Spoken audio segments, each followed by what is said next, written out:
जाहिर कर सकते हैं कि बहुत ज्यादा बदलाव आपको मंत्रिमंडल में नहीं दिखेगा। ऐसी जानकारी लगातार हम दे भी रहे थे कि अनुभव को प्राथमिकता दी जाएगी, जिसके पास जो काम है उसको वापस एक बार मौका दिया जाएगा। और देखिए अभी अभी जो खबर आई है कि विजय सिन्हा, सम्राट चौधरी ये दोनों डिप्टी सीएम हो रहे हैं। एक बार फिर से ये बड़ी जिम्मेदारी उनको दी जा रही है। लगातार नीतीश कुमार ये कहते रहे हैं कि सम्राट चौधरी के नेतृत्व में बिहार का विकास आगे बढ़ेगा।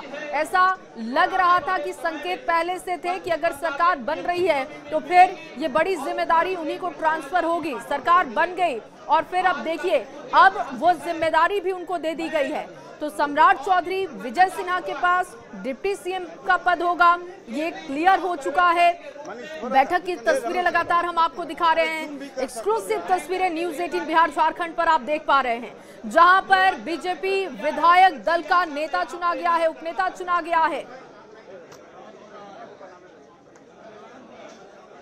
और राजनीतिक जानकार संजय जी हमारे साथ जुड़ चुके हैं। संजय जी, ये साफ हो चुका है कि सम्राट चौधरी और विजय सिन्हा डिप्टी सीएम होंगे।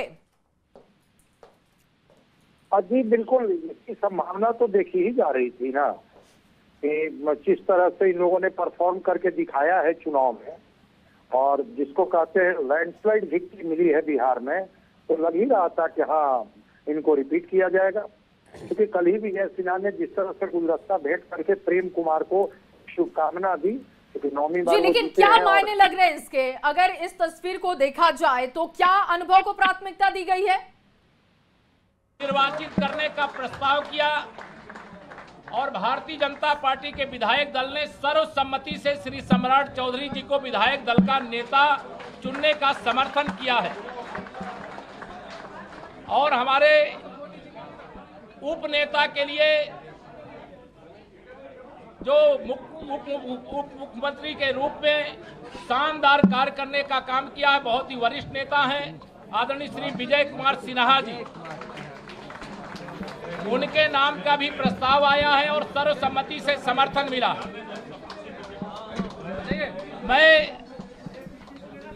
विधायक दल के नेता के रूप में श्री सम्राट चौधरी जी और उप नेता के रूप में श्री विजय सिन्हा जी के नाम का ऐलान करता हूं।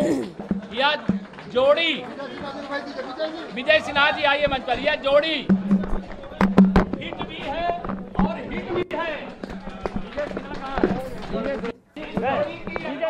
और देखिए ये तस्वीरें हम आपको दिखा रहे हैं। पहली तस्वीर बतौर बिहार के उप मुख्यमंत्री एक बार फिर से सम्राट चौधरी को शुभकामनाएं देते हुए आपको बीजेपी के तमाम दिग्गज नेता नजर आ रहे होंगे। तमाम नवनिर्वाचित विधायक मौके पर मौजूद हैं और देखिए चेहरे पर उत्साह है, उमंग है। लेकिन आपको बता दें कि इस बात की चर्चा पहले से ही चल रही थी कि फिर से पुराने चेहरों को ही दोहराया जा सकता है। और आखिर न्यूज़ 18 की खबर पर मोहर लग गई है, सम्राट चौधरी और विजय सिन्हा ही डिप्टी सीएम बने रहेंगे। ये बड़ी खबर आपको इस वक्त की बता रहे हैं बिहार के उप मुख्यमंत्री के तौर पर। दोनों अपने नेता और उपनेता को बहुत बहुत बधाई। और दोनों हमारे भारतीय जनता पार्टी बिहार प्रदेश के कर्मठ नेता हैं और भारतीय जनता पार्टी के केंद्रीय नेतृत्व ने जो निर्णय लिया है वह बिहार के हित के लिए निर्णय है और इस निर्णय का पूरा बिहार और पूरी पार्टी स्वागत करती है। और देखिए हमारे साथ लगातार राजनीतिक विश्लेषक संजय जी मौजूद हैं। संजय जी, हम आपसे ये जानना चाहेंगे कि एक तरफ जहां बीजेपी हमेशा सरप्राइजिंग फैक्टर अपने साथ रखती है, सरप्राइज देने के लिए जानी जाती है, लेकिन इस बार बिहार में कुछ सरप्राइज नजर नहीं आया, फिर से उन्हीं चेहरों को दोहराया गया। क्या इसके पीछे भी कोई रणनीति हो सकती है? देखिए, बीजेपी हमेशा रणनीति के तहत ही निर्णय लेती है, लेकिन जब कोई ऐसा फेस जो रिकॉग्नाइज हो, वैसा फेस जिस पर जनता का भरोसा हो, वैसा फेस जो जीत दिलाने में बड़ी भूमिका अदा की हो, तो वैसे फेस पर भी मुहर लगाते रही है बीजेपी। और सम्राट चौधरी और विजय सिन्हा उसी की कड़ी है कि इन पर फिर से डिप्टी सीएम की जिम्मेवारी दी गई है कि अगर इन्होंने परफॉर्म करके दिखाया है, क्योंकि परफॉर्मर को भी बीजेपी एवॉर्डेड करते रही है। जी, सम्राट चौधरी ने भी परफॉर्म किया, विजय सिन्हा ने भी परफॉर्म। लेकिन सर अगर हम बात करें तो यूथ और महिला की चर्चा बार बार पीएम मोदी ने भी मंच से की है। ये कहा जा रहा था कि शायद कोई नया चेहरा, एक नया चेहरा हो सकता है, लेकिन इसके पीछे क्या कोई तैयारी नहीं की गई, इस वजह से भी नया चेहरा देखने को नहीं मिला? नहीं, मंत्रिमंडल का विस्तार होगा तो आपको महिला और यूथ का रिप्रेजेंटेशन भी देखने को मिलेगा, ऐसा नहीं है। और डिप्टी सीएम कोई कॉन्स्टिट्यूशनल पद नहीं होता है, एक ऑनररी पद होता है जी। तो जब मंत्रिमंडल का विस्तार होगा तो उसमें आपको महिला भी दिखेगी, उसमें आप यूथ भी देखेंगे। और प्राइम मिनिस्टर जब संबोधित कर रहे थे बिहार की जीत की बात, तो इस बात को उन्होंने दोहराया था, मजबूती से दोहराया था। ये महिलाओं की ताकत और युवाओं की ताकत ने मिल करके इस तरह की विक्ट्री हमें बिहार में दिलाई है। तो मंत्रिमंडल में इस तरह के चेहरे हम लोगों को देखने को मिलेंगे, लेकिन एक वैसा लेकिन संजय जी, अगर हम विपक्षी दलों की बात करें तो बार बार सम्राट चौधरी की छवि को लेकर सवाल खड़े किए जाते हैं। कहा जाता है कि आपराधिक छवि के नेता हैं, उनकी छवि पर सवाल खड़े किए जाते हैं। क्या इस छवि से इतर हटकर बीजेपी ने उनकी परफॉर्मेंस को देखते हुए ही उन्हें एक बार फिर से मौका दिया है? देखिए, जब तक कोई व्यक्ति चार्जशीट नहीं हो जाता है, आरोप लगा देने से, आरोपी हो जाने से कोई व्यक्ति जो है वो उस तरह से नहीं हो जाता है। लेकिन सम्राट चौधरी का चेहरा न केवल एक भरोसेमंद चेहरा है, एक उस समाज को इन्होंने एनडीए के साथ इंटैक्ट रखा, जो फ्रैक्चर हुआ था लोकसभा में उसको उन्होंने नहीं होने दिया। दूसरी तरफ उन्होंने परफॉर्म करके दिखाया, जो जिम्मेवारी जो विभाग सम्राट चौधरी को मिला था उन्होंने तो साबित करके दिखा दिया ना। तो इस वजह से विपक्ष को आरोप लगाते रहेगी, हर जगह विपक्ष कमियां खोजते रहेगी और खोजना भी चाहिए, लोकतंत्र इसकी इजाजत देता है। लेकिन परफॉर्मर और एक ऐसा चेहरा जिसने कुशवाहा समाज को इंटैक्ट करके रखा, खास करके एनडीए के साथ, ये अपने आप में बड़ी बात है। शायद इसी वजह से सम्राट चौधरी को। लेकिन अब हम चर्चा करेंगे सर विजय सिन्हा को लेकर। विजय सिन्हा पर ये कयास लगाए जा रहे थे कि शायद ये चेहरा डिप्टी सीएम का बदल सकता है, लेकिन एक बार फिर से इनके चेहरे पर भी मुहर लगी है। इसके पीछे भी कोई जातीय समीकरण को साधने की कवायद थी या फिर उनके परफॉर्मेंस को देखकर ही उन्हें भी फिर से चुना गया? नहीं, देखिए, बिहार में जातीय चेहरा को न देखा जाए ऐसा संभव नहीं है। ठीक है, जातीय गणित तो होता है, उस अर्थमेटिक के बिना बिहार की राजनीति हो ही नहीं सकती है। लेकिन विजय सिन्हा लो प्रोफाइल के आदमी है, डाउन टू अर्थ है, और जब जो जिम्मेवारी दी गई मंत्री पद का, विधानसभा स्पीकर के तौर पर, डिप्टी सीएम के तौर पर, उन्होंने बहुत लो प्रोफाइल में रह करके अपने को साबित किया और प्रधानमंत्री की पसंदीदा चेहरा है। नरेंद्र मोदी विजय सिन्हा को पसंद करते हैं, इस वजह से भी एक बार फिर विजय सिन्हा को डिप्टी सीएम बनने का मौका दिया गया।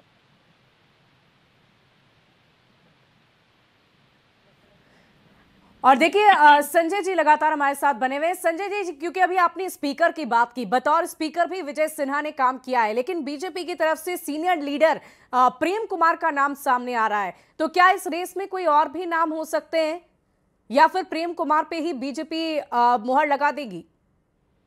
डॉक्टर प्रेम कुमार 1990 से लगातार जीत रहे हैं जी। कल्पना कीजिए कि ये 9वीं जीत उनकी हुई है। कोई व्यक्ति जो 9 बार लगातार जीत रहा हो तो एक अनुभवी चेहरा है।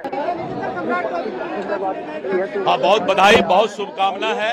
सम्राट जी और विजय सिन्हा जी नेता और उपनेता चुने गए हैं। स्पीकर पद पर मुझे लगता है कि तो दिलीप जायसवाल को आप सुन रहे थे, जिन्होंने बधाई दी है, शुभकामनाएं दी है।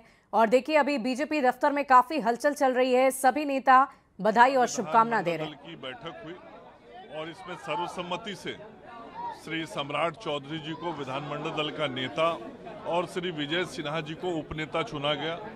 मैं अपनी ओर से भी अपने दोनों नेताओं को हृदय से शुभकामनाएं और बधाई देता हूं और इनके नेतृत्व में बिहार और आगे बढ़ेगा, बिहार और विकास करेगा और विकसित बिहार इन दोनों के नेतृत्व में बनेगा। और आदरणीय प्रधानमंत्री नरेंद्र मोदी जी और श्री नीतीश कुमार जी के अध्यक्ष जी का आशीर्वाद से पार्टी के विधायक दल के नेता के तौर पर पार्टी ने मौका दिया।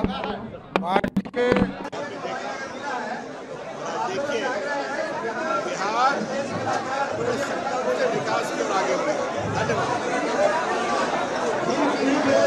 माननीय नेता के रूप में सम्राट चौधरी जी और माननीय उपनेता के रूप में विजय सिन्हा जी का सर्वसम्मति से चयन हुआ है।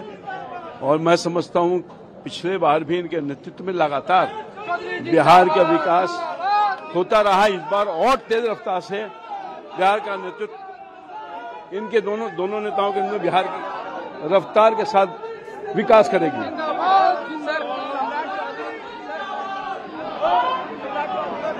तो आप सुन रहे होंगे सम्राट चौधरी जिंदाबाद के नारे लग रहे हैं और विजय सिन्हा क्या कह रहे हैं वो भी सुन रहे हैं।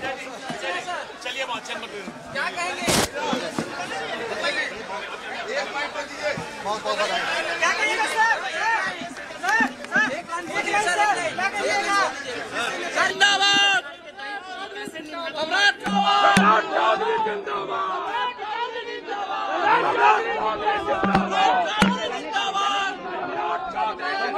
भैया जिंदाबाद।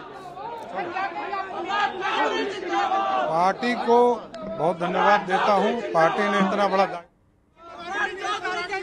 लगातार देखिए सम्राट चौधरी जो ने कहा साफ तौर पर कि पार्टी से जो जिम्मेवारी मिली है मैं उसका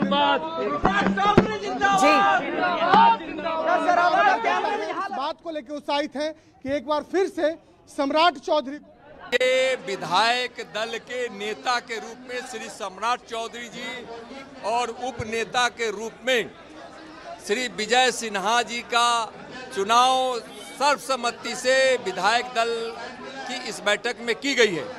हृदय से दोनों नेताओं को बहुत बहुत आभार, अभिनंदन और स्वागत, और बिहार की जनता की ओर से, पार्टी की ओर से दोनों को बहुत बहुत बधाई।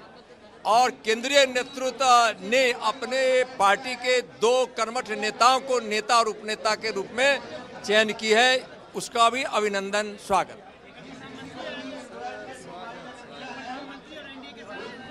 हाँ बिल्कुल बिल्कुल, बिहार की इस ऐतिहासिक जीत पर कल शपथ ग्रहण भी ऐतिहासिक होगा। तो तस्वीरें बीजेपी दफ्तर से आप देख रहे हैं। एक बार फिर से उन्हीं 2 चेहरों को दोहराया गया है जो पहले से बिहार के उप मुख्यमंत्री के तौर पर कार्यरत थे, मौजूद थे उस पद पर। आगे बढ़ेगा, चूंकि इनको बहुत ही अनुभव है बिहार को कैसे आगे बढ़ाया जाए। नहीं, निश्चित रूप से पहले से भी ये जिम्मेवारी थी और बिहार को आगे बढ़ाना है, विकसित बिहार के सपना को पूरा करना है। अभी उस पर चर्चा, यहाँ तो नेता